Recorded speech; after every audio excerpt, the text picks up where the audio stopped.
Greetings, viewers. This is A Vision Entertainment once again, and you are here with Tommy Slaughter, your host. We have a special guest. This woman is comedian, not comedian, comedian. Monique Latise. Latise, yep. Monique Latise, welcome to the show. How are you? I'm well, thank you. That's wonderful. That's wonderful. Like I said, I was checking you out, so I had to reach out to you, and now you're Thank here you. on A Vision Entertainment. Thank No. you. Thank you. First, I would like to get into how are you? How you doing anyway? You I'm know? doing good. I'm doing good. This year has been very, very good for me so far. Thank God. Thank God. You're working. You can continue to work, right? Oh yeah. Oh yeah. Let the viewers know, where are you from? I'm from Paterson, New Jersey. Okay. P-Town. P-Town. Okay. Born and raised. Born Yep. and raised?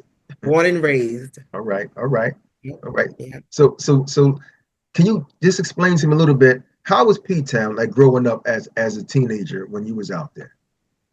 You know? For me, growing up, um, it was amazing because a lot of the music influences, come from Paterson, and Oh, and okay. and a lot of people in the industry seem to always come through Paterson, And I was a big music person. I actually thought I was going to be in music and not comedy. Yeah. So yeah, I grew up with a diva, who else? So many artists. King's Son, Hey Oh, Love. King Son, that's right. And Chill Rob G. No, I think was Chill Rob G out there? Rapper? I know King I'm not Son sure, that was. name doesn't sound familiar, but there's a lot of Yeah. producers from Patterson. Yeah, it is. It is. Um, Patterson. the Cheetah Club. I mean, I didn't go to the Cheetah Club, but Patterson is very well known for music. You got Fetty Wap, you got a diva, Yeah. you got so many other Sybil, Even uh Sybil. Wow. Sybil. Sybil. Okay. One hmm of the In Vogue girls is from Patterson. hmm So there's a lot Wow. of people from Patterson, and I was very proud of that coming up. Okay. Yeah. We had a very popular skating ring. New Edition used to come to the skating ring. What was the name of the skating ring out there? It was called The Rink. It was by the CCP projects years ago. Or the rink? Okay. Yeah. Or I may be messing up with the name, but because the rink was in Bergenfield, but it was years ago. I was about 10. Okay. But still people, it was always a topic of discussion, that people Yeah. always thought about Patterson. Patterson. Was Yeah. Patterson there in New York or close or Newark? Newark? It's like in the so it's like Patterson is here, New York is Yeah. north is east, and East. Okay. Newark is this way. So it's All like right. a All L right. shape. All And right. we're in the Okay. pocket. You know, I call You're it the right there pocket. in the pocket. Yeah, you're in the pocket. Yep. Wow. So how does that lead into the stress, the stress factor? Yeah. Well, because I've been doing comedy. This is my 15th year in comedy. Mhm. And to me, anything that you work at and you set goals for yourself. Yeah, correct. And I've always been the type of comedian. I never, first of all, I didn't get into comedy because I thought I was like the funniest chick. I wasn't class clown. Okay. God called me into comedy. Okay. So once I realized that he called me into comedy, I said, you know what? I'm gonna set goals for myself. So every year I do a big show every year, sometimes a few times a year. Okay. Um, and I would say every couple of years I do a big show for myself. Okay. Yeah, you Yeah, because do. I want to see how, have I grown? Have my material matured? Mhm. When I started comedy 15 years ago, I was in my late 30s. I'm 51 now. So what am I talking about now? Yeah, it got to be different. Different Gotta material. be. Yeah. And I want to make sure that my material is, because I hear a lot of people complain about comedians using the same material for years. That was one of my you going ahead, but that was one Oh, of my I'm questions sorry. right there. So No, no, yeah, no, no. It's a good thing, but that was one of my questions of what age, not just an age, like when do you realize it's time to change material? Like people tired of hearing the same old, because I know a lot of comedians, right? I'm in Philly. A lot of okay, comedians right now, when they enter the stage, we already know what they're going to do. right. And And I'm it's gonna tell you why. That's a comfort mechanism. oh wow, okay. Okay. Yeah, because if I have 5 shows a week, that can be very stressful. Okay. 5 people, meeting people I don't know, going to spaces that don't know me, getting up on stage. Sometimes it's 100, sometimes it's 1,000, sometimes it's Thousand. Yeah. five. Yeah. So the easiest way to get through that is to make sure, all right, you know what you're gonna say, you know what you're gonna wear.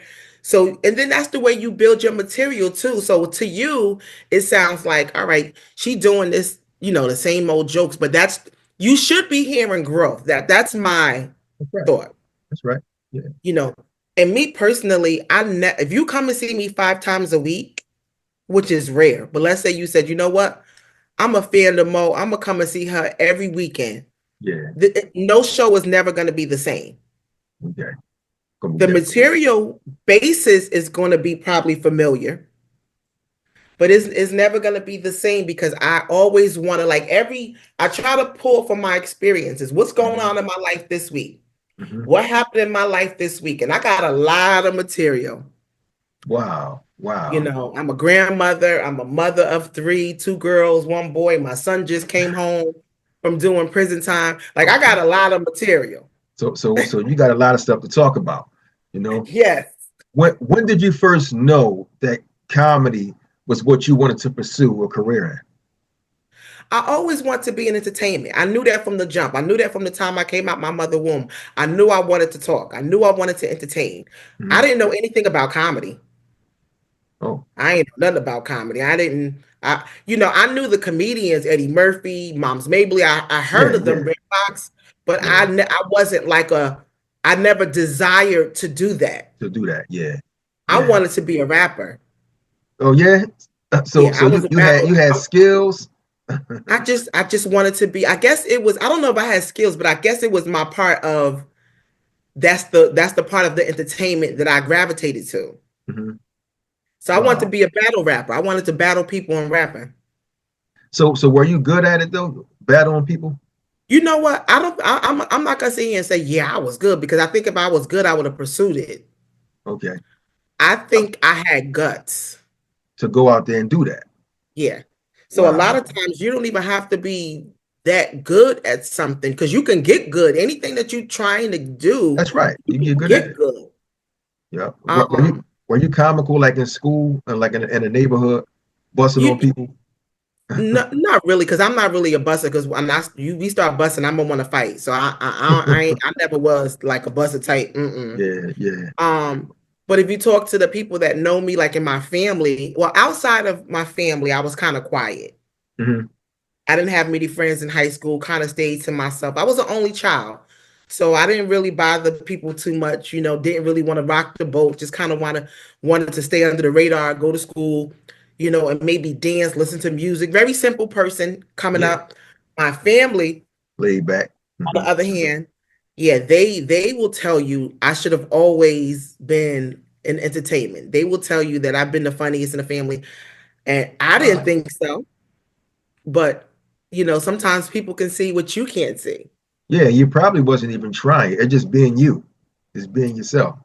Yeah, that's what they say. Wow. Let's go back to winning several comedy competitions. Like, what was the prize? Was it money or a tour, take a trip somewhere, like after winning those several comedy competitions? Well, let me say this. I always hated competitions. Never been a fan of them. Even Wow. though I have a competitive spirit, I like to control it, right? Okay. But when you're in competitions, you have no control over it. People like what they like. So I never really been a big fan of competitions. Okay. But um to be honest, all the competitions that I was in, there was never any grand prize. There was grand prize um as a clickbait, maybe as a catch. Yeah. There was never any, all right, you won this, you're gonna get this. Because you know what's funny? Every competition that I won, well, I think I went to the top level for one, But one but of them. yeah, one of them. But most of them is like I always had to withdraw in the last round because I always had to shift gears and go somewhere, do something. So Yeah. it's like I will be in top 10 or top three or top 5, but never get quite to Hmm. the number one spot. because I did Apollo amateur night, came in Wow. third place. Wow. Yeah, I was gonna say, how was that? Wow. Apollo, they hard, right? bruh. Wow.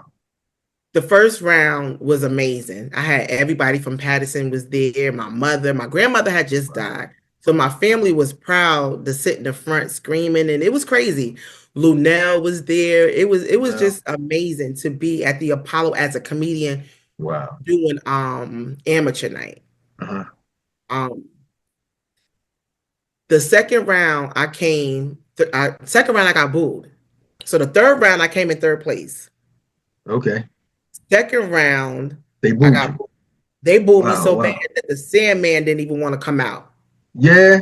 They booed me so bad that my family was like, "Oh my God." It was crazy. Yeah. Yeah. Wow. But guess Wow. what? I wouldn't change a thing. Well, as far I as like love I material. love every bit of it.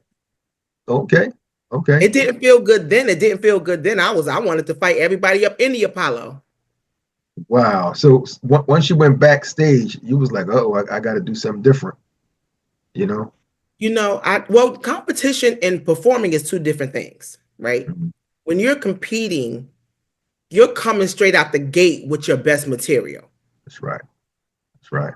At the time that I did Apollo, I was on a hot streak. So all the shows that I was doing outside of the Apollo, I was getting like standing ovations. I was headlining. That was Headline. like the start Hmm. of my upward mobility. Yeah.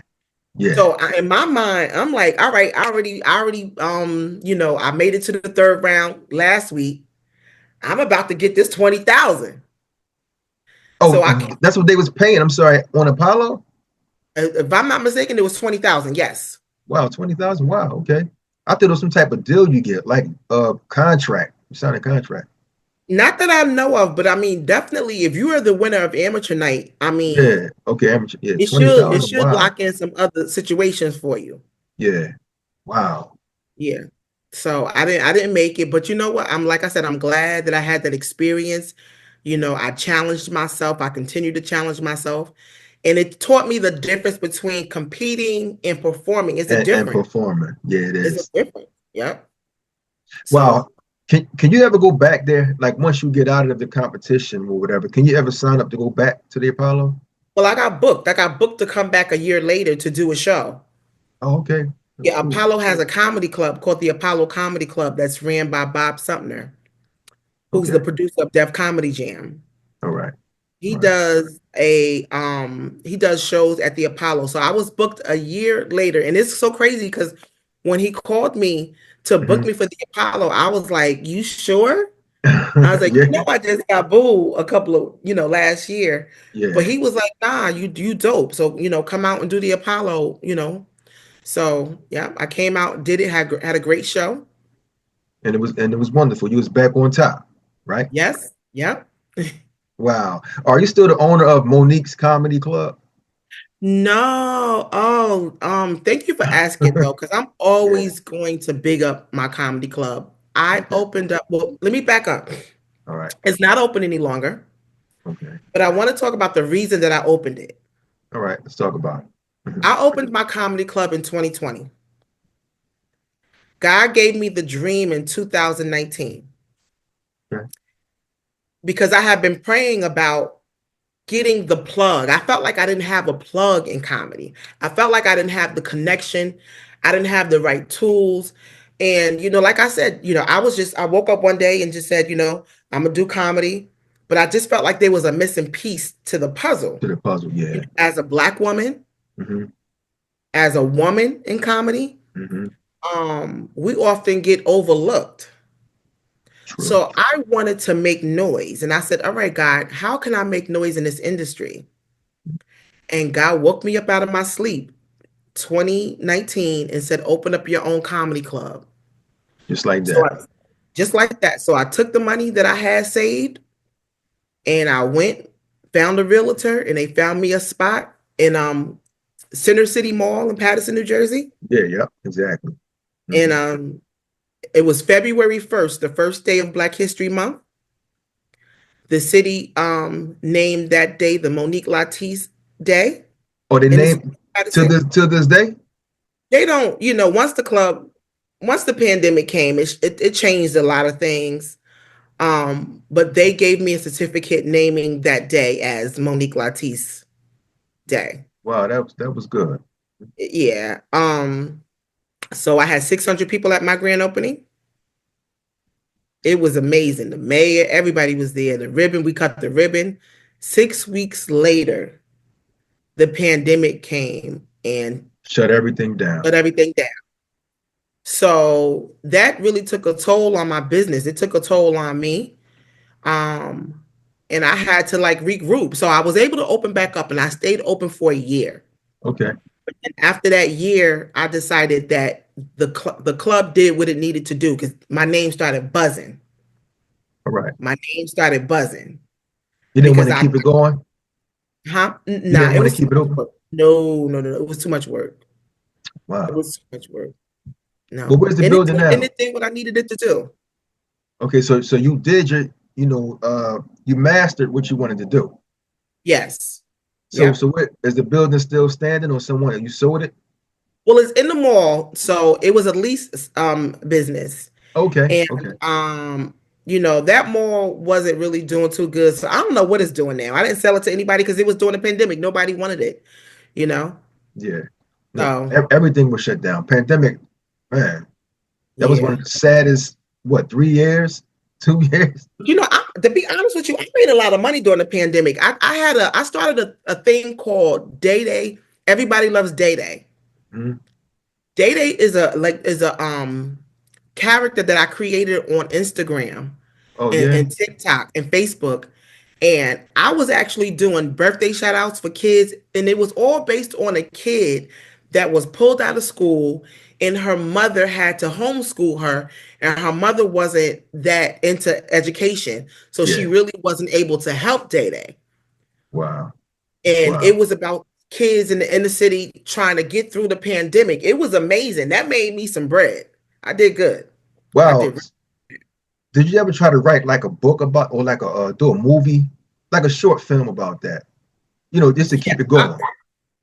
I want to. I'm currently looking for a writing team because I feel like, I sometimes when you work independently, you need people to hold you accountable, right? Yeah. And I know me. So I'm looking for a writing team to help me put it together. I've been looking for 3 years. Right. Okay. Because with me, I'll just keep writing a little bit, put it down, write a little bit, put it down. But when Yeah. you have a writing team, They they always on it. creatively force you to bring out what you're supposed to bring out. So that's what I'm currently looking for. I've been doing it, looking for 3 years now.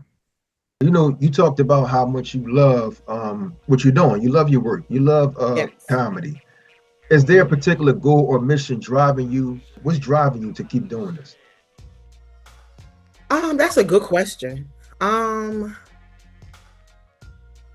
I feel like there's a battery in my back that just won't quit, especially if I love to do it, Yeah. I love what I do. I love how it makes me feel. Mhm. I love the connections. I love the woman that I am because of comedy. Mhm. Like I can't even imagine my life not doing this. It scares me. Wow. Okay. Y'all a great crowd in here. I normally don't like performing in front of a whole lot of blacks like this. Blacks are the worst. You know why? I do a black show. Coming to the stage is comedian Monique Latise. Blacks will be like, I ain't never seen her nowhere. She never been on BET Def Comedy Jam. I do a white show. As soon as I hit the stage, oh my God, is that Oprah? And it's not an easy thing. Comedy is not, it didn't come easy and it still don't come easy. It's still, sometimes I cry every day and I'm like, God, take this away from me. Because I was at my job 27 years. Wow. So I was in the office for 27 years. And you finally quit, or you still what? I left my job almost 3 years ago to do comedy full time. Do you regret anything? Do you regret the move you made?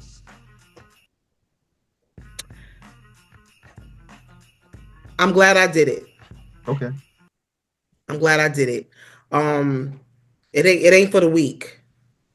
That's right. Because you're It ain't taking for a the big weak. step. No. Big step. And you know, we I'm talking glad. about life insurance, right? We're talking about health insurance. Right.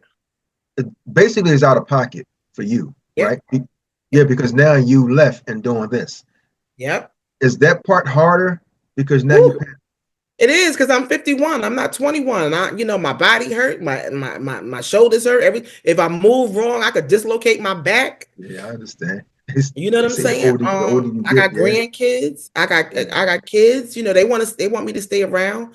So it's almost like an insane situation. Like, girl, you love what you're doing so much that you just out here just risking it all. And it's like, my prayer every day is that God covers me. You know what I'm saying? From That's the all that matters.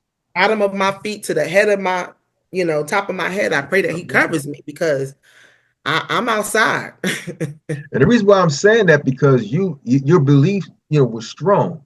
So Yeah. if you're going to ask God for something, just do it. Let him take care of the rest. Like if he give you, you can feel that, okay, I'm ready to get out of here.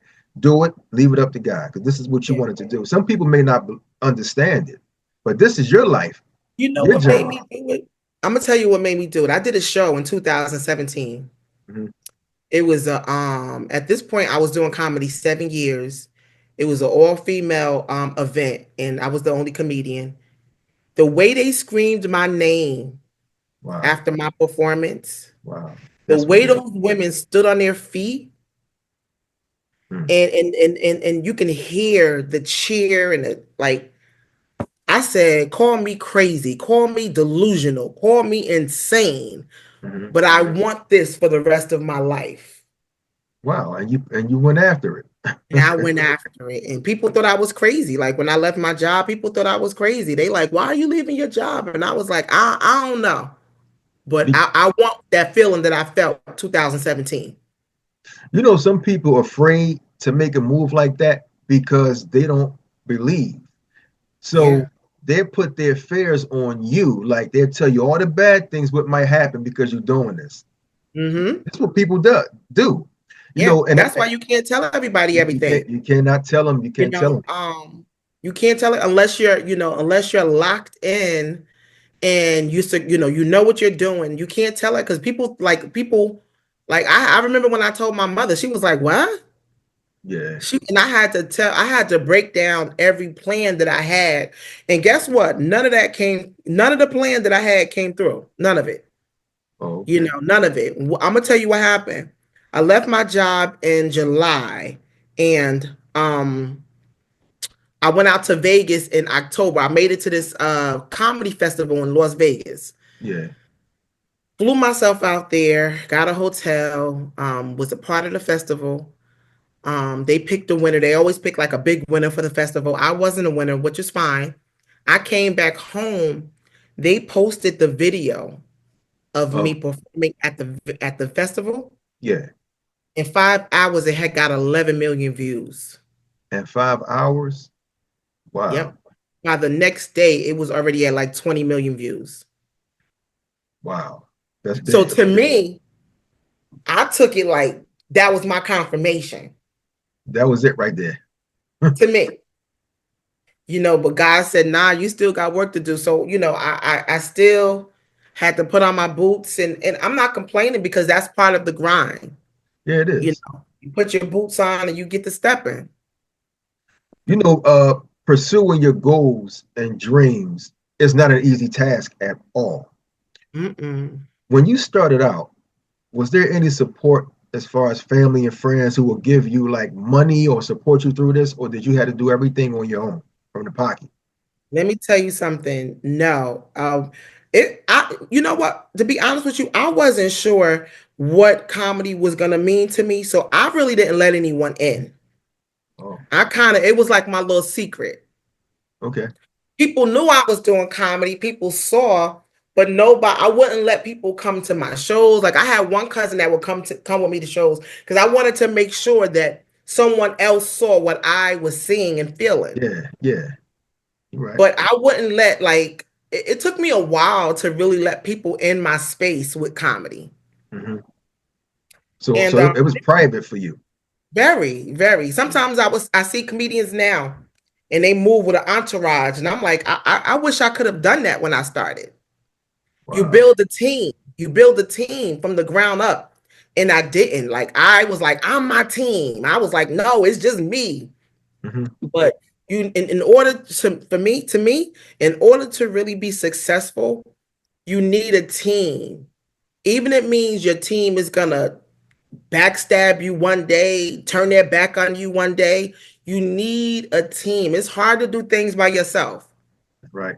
It is. That's the thing I do regret, is that I didn't let more people in to help me. See, with me, I'm talking about me.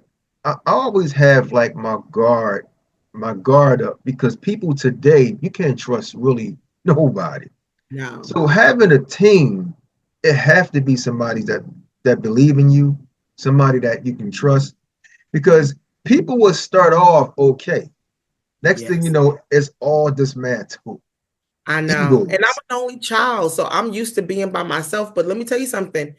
You can block your blessings not trusting anyone. That's just like a relationship. Yeah, it is.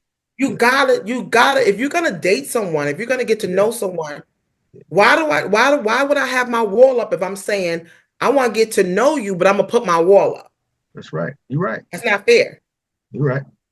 You're right. So that's probably one of my biggest flaws in my personality, is that I want the companionship of a team. Yeah. But I'm very, very protective over myself. Wow. Well, there's nothing wrong with that at all. You know, sometimes as a comedian, you will crack on a crowd, crack on other people. Was there ever a time where you wanted to share something real deep on that stage, but you held back because of criticism you might receive? What? Yes. Yes. All the time. All the time.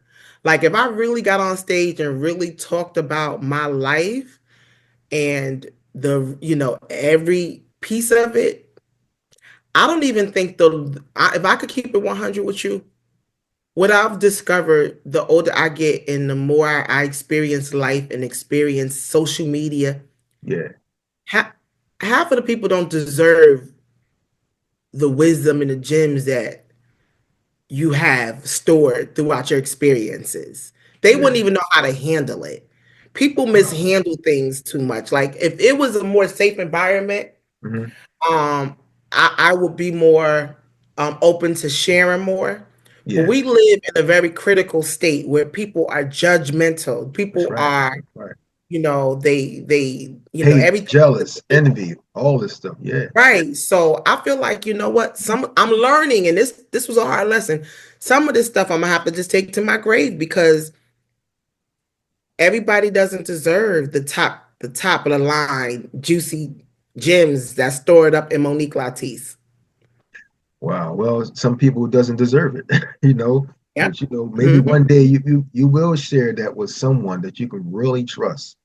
Yeah, I need a therapist. Well, it's all good. This thing, it says about 10 minutes, and I'm only using this because my StreamYard that I use, people be having difficulty with the links. So if this cut off, can we get back on for about another 10 minutes? Oh, yeah. I'm just going to log, it's been like 2 minutes, I'm going to log back in and send you a link. Okay. Okay. What are some things that you're most passionate about comedy? Connecting with the audience. What outside of comedy? I mean, like, what are some things you're most passionate about outside of comedy that you like to do? Oh, okay. Good question. I love my family. I love watching my family grow. I love, being a grandmother. Yeah, I love having adult children. I'm fascinated by my children. I love going out to eat. I'm a foodie. You're a foodie? Me too. Yes, I'm a foodie. Jeez.